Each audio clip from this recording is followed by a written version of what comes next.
Et si on parlait des paradoxes de la théorie de la relativité?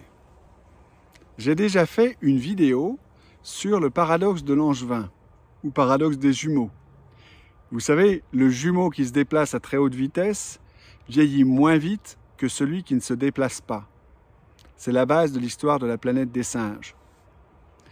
Je vous ai aussi expliqué dans une vidéo qui s'appelle « La relativité, une question de perspective » que la transformée de Lorentz qu'on utilise en relativité restreinte est en fait l'équivalent du théorème de Pythagore, mais avec un signe moins, et puis aussi un facteur C parce qu'on a l'habitude de mesurer le temps et l'espace avec des unités différentes. Autrement dit, si je veux mesurer la longueur invariante de ce bâton lors d'une rotation, là vous avez l'impression que le bâton est plus court.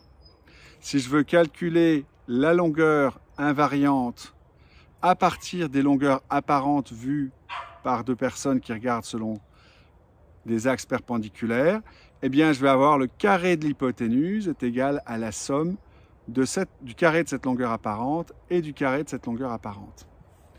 En relativité, on utilise un signe moins et un facteur C, et donc si ceci est mon axe de temps, ici j'ai CT, et donc je vais avoir pour quelqu'un qui se déplace le long de l'espace, C2T2 ici, c'est ce C2T2 apparent ici, moins X2. Et là, vous avez appris la relativité restreinte. Alors les trois paradoxes dont je voudrais vous parler aujourd'hui, c'est ce qu'on appelle la contraction des longueurs, la dilatation des temps et le paradoxe des fusées qui se croisent. Et puis je vous parlerai d'un autre paradoxe dont on ne parle pas très souvent et je ne suis pas sûr qu'il ait vraiment un nom. Alors commençons par la dilatation des temps. Si je prends ce bâton ici et donc que je le penche comme ça, la longueur apparente du bâton vue ici va toujours être plus courte. Ici, vous avez l'impression que mon bâton a raccourci.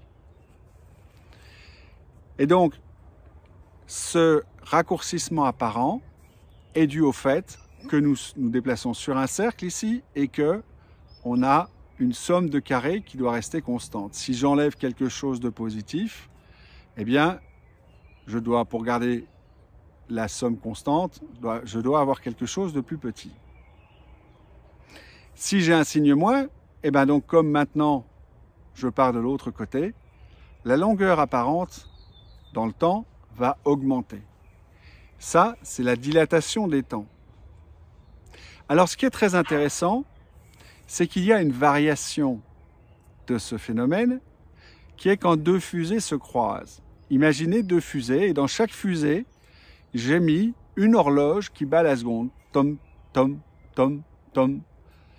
Et quand une personne dans une des fusées regarde l'horloge de l'autre fusée, il va avoir l'impression qu'elle a ralenti. Il va entendre tom, tom, tom.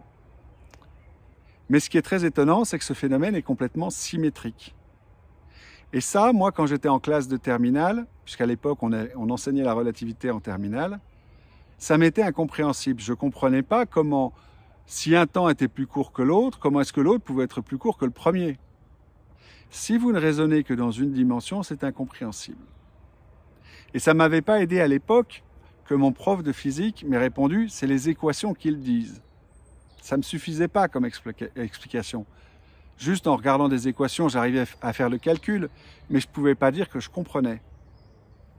Et donc, ça m'a lancé sur on va dire une quête pour essayer de comprendre la physique, qui m'a amené récemment à publier un livre que j'appelle « La théorie des mesures incomplètes », et c'est justement parce que je voulais comprendre. Alors, le phénomène dont je vous ai parlé, en fait, il ne se comprend pas dans une seule dimension, mais en deux dimensions, il se comprend assez bien.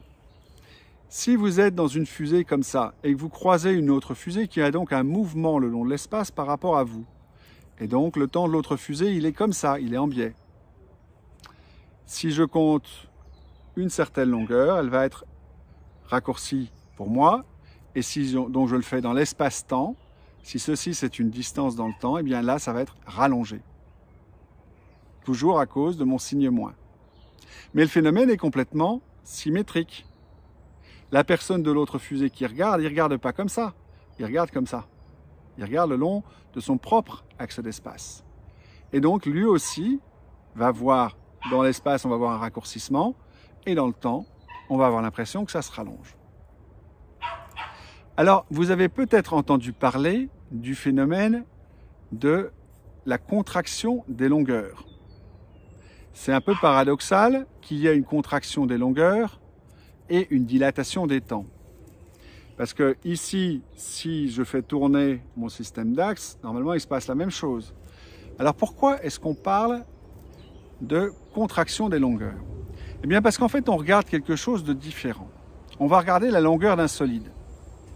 Et entre le début et la fin d'un solide, le début se déplace dans le temps ici, la fin se déplace ici, et donc la longueur de mon solide, c'est cette distance-là.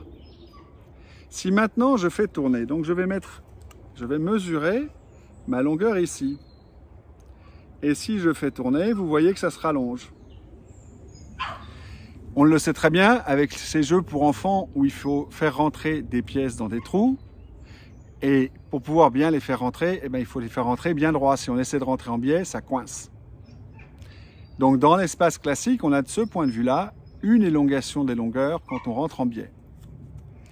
Dans l'espace-temps, lorsqu'on tourne comme ça, eh bien, on a du coup une contraction des longueurs et il est plus facile de rentrer dans le trou en biais. Donc avec une certaine vitesse.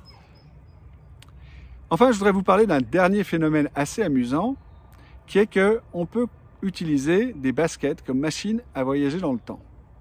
Je vais vous expliquer comment. Si je considère toujours ce bâton, que maintenant je m'en sers pour pointer quelque chose, vous voyez bien que si je fais une toute petite rotation comme ça, eh bien j'ai un déplacement au bout du bâton. Et j'ai un déplacement aussi si j'ai des axes perpendiculaires, je vais avoir un déplacement des deux axes en même temps. Alors là, le signe moins, il joue un rôle parce que si maintenant je fais une rotation dans l'espace, mes deux axes tournent dans le même sens comme ça, mais si j'ai mon signe moins, mes deux axes en fait ils vont tourner comme ça. Mais il y a un phénomène qui est très amusant, c'est que donc si je prends un tout petit peu de vitesse, mettons quelques kilomètres heure, même marcher à pied ça suffit, mon axe d'espace lui aussi bouge simultanément. Et donc, vous voyez quelque chose qui serait à une très grande distance dans l'espace, eh bien, il va y avoir un petit déplacement dans le temps. Si, par exemple, je regarde la galaxie d'Andromède, qui est à quelques millions d'années, à 2,5 millions d'années-lumière, eh bien, en me déplaçant simplement à pied, je peux avoir une variation de presque une semaine d'avant en arrière. C'est-à-dire que la galaxie d'Andromède que je regarde quand je vais vers la galaxie d'Andromède ou quand je recule, eh bien, elle n'est pas au même moment. Et c'est pire que ça, c'est que la galaxie d'Andromède, c'est grand, et donc la variation dans le temps n'est pas la même d'un endroit à l'autre de la galaxie d'Andromède. Donc ça, c'est, je pense, des phénomènes qui vous amuseront, et puis je vous en raconterai d'autres dans d'autres vidéos. Mon chien m'attend.